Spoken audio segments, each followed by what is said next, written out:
Rivers State High Court, sitting in Egbule, has ordered the Chief Judge, Justice C0nfr0nts, that the Martins Egbule-led House of Assembly and his clerk should temporarily halt all actions on the impeachment move against Governor Simi Fubara and his deputy, Professor Ngozi Odu, pending the determination of the suit before it. This is as the State Assembly insisted on proceeding with the impeachment and had written to Justice Amadi to empanel a 7-member body to oversee the allegations preparatory to impeaching Fubara. However, Governor Simi Fubara has declared that he remains the governor of Rivers State, despite moves by the State House of Assembly to impeach him. Fubara assured that Rivers remains safe despite the political crisis rocking the state.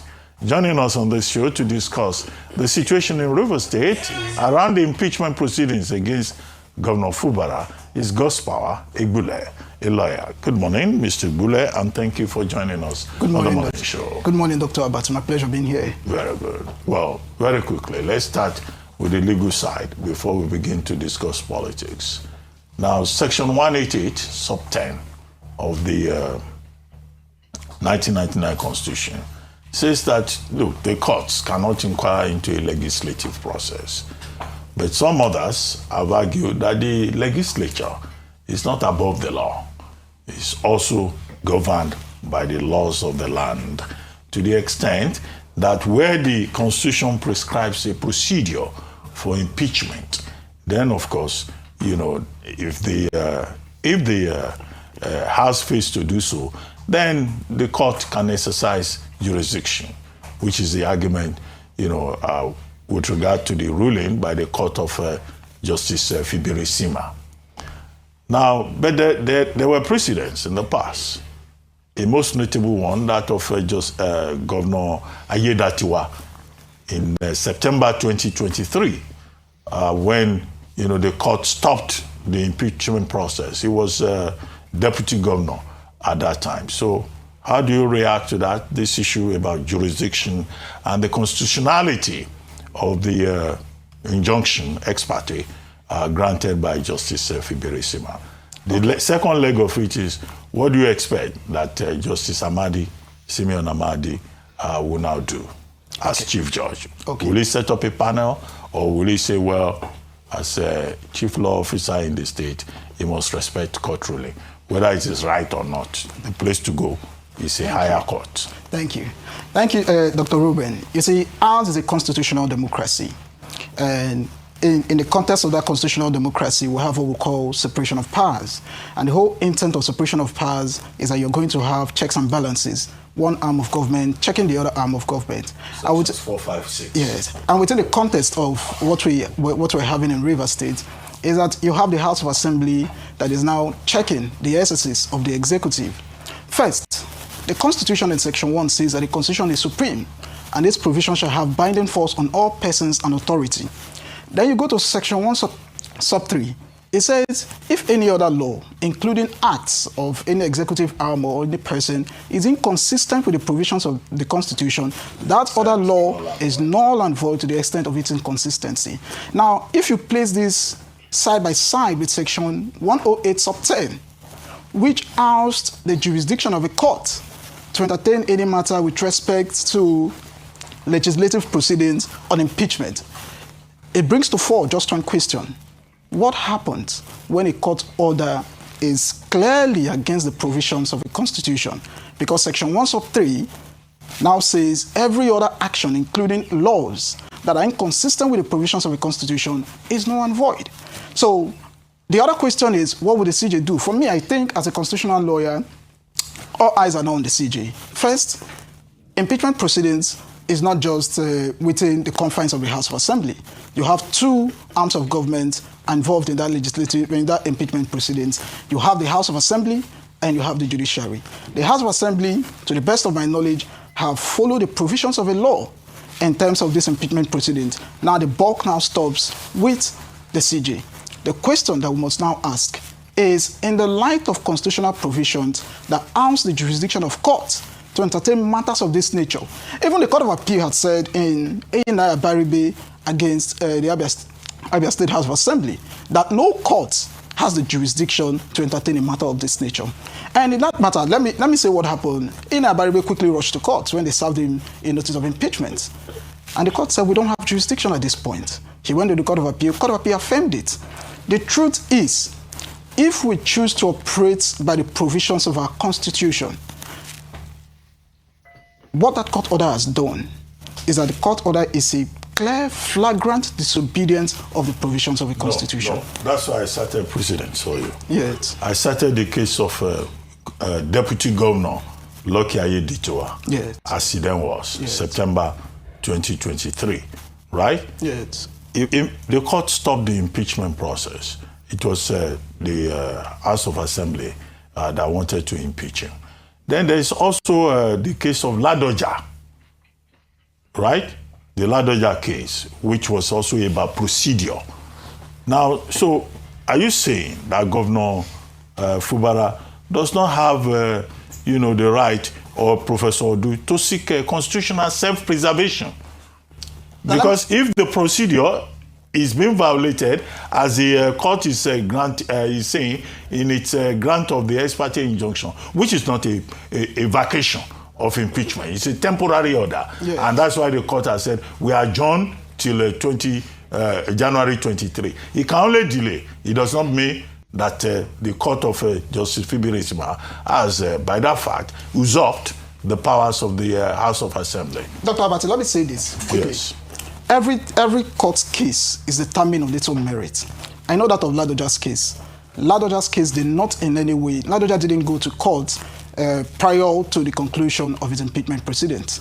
So you see, every case must be determined on its own merit. The question is, what rule, what constitutional provision has the House of Assembly flouted? Section 108, Section 188 is very clear. First, by 1/3 majority, a notice of impeachment is served on the Speaker. The Speaker sends that notice of impeachment to the governor and the deputy governor in this contest, and wherein they make their response. After that, by a motion of 2/3 majority, that procedure, that motion is now adopted by the House of Assembly and sent to the Chief Judge to set up a 7-man panel. Within the context of what has happened in Rivers State, where did the House of Assembly flout? The governor said he never received the notice. I'm coming. Hold on, Dr. Bati. Hold on, Dr. Bati. You see, the governor said he did not receive the notice. But was it yesterday or 2 days ago during the, I think, one event they had at the Polo Club, the governor euphemistically said he got a love letter from them. Whatever he means by that love letter, No, I leave he it. said he got a love letter. He was talking about, he heard about the love letter. Beautiful. He didn't say he got it. Please clarify that, please. Just hold on. Don't put words in the governor's mouth. Just hold on. Misrepresent facts. Just hold on, Mr. Rufai. So, if the governor said he has not received it, remember there is a panel. And if you take a look at the provisions of Section 188, the panel would always give fair hearing to all the parties that are concerned. You would have a fair hearing. In fact, the governor has...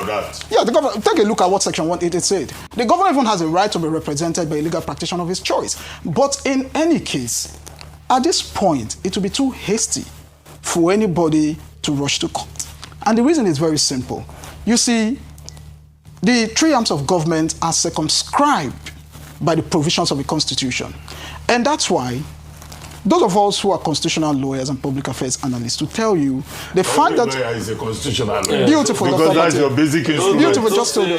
Oh, can I just land? Can I land? Can I land? So that's why you see, it will be ultra-vires for the legislature to make laws that are outside the provisions of the Constitution. It will be ultra-vires for the executive to carry out acts outside the provisions of the Constitution. It will also be ultra-vires by the judge, by a court, to make orders that are outside the provisions of the Constitution. And I say again, where does this leave us as a country when the fact that you say, oh, every court order must be obeyed because it has been given? There's a legal magazine, lex non cogit ad impossibilia, which is the law must not command an impossible act. So even as you're sitting, there are just certain things you can't command. Take, for instance, a court gives an order. Nigeria is made up of 36 states. And court gives an order today and say, Nigeria is now 46 states. So therefore, federal allocation, blah, blah, blah commission, please be paying so amount of money to the other state created by that same court. That is an impossible act. That impossible act, to the extent that is against the provisions of a constitution, cannot be enforced. And you see, the whole essence why people are afraid of court orders is that you're going to be charged for contempt. But in this case, you're not going to be charged for contempt for an order that clearly flouts the provisions of a constitution. That's the point. Okay. Very quickly. So, as you've cited a number of times, there are clear provisions for the process of impeachment as set out in Section 188 of the Constitution. Notice given, investigation, and due process. Based on what has happened so far by the Assembly, and I want to emphasize that the senior special advisor to the governor, Darlington Orji, on one of our programs had said that the governor had not been served. They hadn't received a notice yet. Are there already red flags as to whether or not there's been procedural issues or challenges based on this motion? And then in the event that the governor is not served, they say he's not around, he's not on seat. Mr. Ojo was saying he didn't travel based on fear of being served. What would then be the option of the Assembly to ensure that he does receive that notice of impeachment? Okay, let me state that if someone institutes a matter in court and you're not served, you go to that same court, object to the jurisdiction of that court to even entertain the matter. Now, what we're having, this procedure we're having, will get to the place where it will culminate to a panel being set up. So at this point, our usual ordinary courts are not the courts you run to. You leave it at that panel. The CJ will empanel that 7-man panel who will now investigate that allegations of gross misconduct leveled against the governor and the deputy governor. But at no point did the Constitution contemplate that somebody can wake up one morning and say, I have not been served. You say, it's your own side of a story against the side of a story of the House of Assembly. And that's why you have a panel. That panel, and if you take a look at the qualifications of that panel, you would see that there are people who are objective, members who have character and integrity. Now, at that point, that's the place for you, that's a forum for you to now raise only objection. Members who have integrity in the River State Assembly? I don't understand. I said the panel set up by the CJ. Okay, that was set up by the CJ. Yes, in any case, why would you raise any objection if any member of the House of Assembly has integrity? Okay. Are you by that statement assuming that they don't have integrity? No, but I'm just asking you. I said what panel? That's what I'm asking. Okay, because you had raised eyebrows when I said integrity with respect to the House of Assembly. So that's what I'm asking you. I said what panel? Is it the members' integrity as regards this case? Where I said integrity with respect. Hold on. No, I'll come to you. Just hold on. Rufai, just give me 1 minute. Let me land. I said integrity with respect to the constitution of a panel set up to investigate the allegations. Okay, so that's an extraneous panel apart from the House. No, yes, I've just stated here that it's not something that the House alone does. Very good. You see, impeachment proceedings is a collaboration between the House of Assembly and the judiciary. That's what I just said. But I repeat my words. You cannot expect, when they set up a panel, the House members that want to remove the governor, you can't expect them to have integrity in this matter because they're already biased. So that was the point I was trying to make. On what basis is that bias? They want to remove him now. Can't you see all of them say they want to remove him? No, because bias itself is an emotional factor. No, but we're dealing on legal factors. No, it's not a case of legal factors. They want to remove him now. It does not allow that members of that panel should be partisan. But they're already partisan. Yes, I just said that. I said they cannot. House members being members of the panel. That's no. The House member, no, the Constitution cannot contemplate that those who are obviously the point I was making. No, it's not. I said members of the panel set up by the CJ. Correct now. So that's member of the panel. To the extent, because I was talking about the House and the confusion you were making. Let me ask my question, please. To the extent that you don't. Would you let me ask my question? Beautiful. Would you let me? I want to talk politics with you. I don't want to talk legal rigmarole. I want to talk politics with you. Please, can you tell me the sense in the push to pass a supplementary budget for a state where, number one, the budget had already been passed because of state of emergency by the Federal House of Representatives, and the governor came in, gave account, said they still had money to spend till the expiration, and Darlington Orji came here saying that some of the members had already even collected 350 million from the Ibok-Abbas Ete tenure. So tell me the common sense in the need to now pass a supplementary budget after the National House of Rep had already passed the budget. Please tell me the common sense behind that. First of all, let me say this, Mr. Rufai. You see, of all the professions in the world, your profession is the only one that the Constitution of the Federal Republic of Nigeria placed a responsibility on to hold government accountable. That's Section 22. Not even lawyers, not engineers, not doctors, but journalists. And in doing this, we must try as much as possible to be objective. Now, you had said something about supplementary budget. I don't talk politics, but you had said supplementary budget, and that's a legal issue.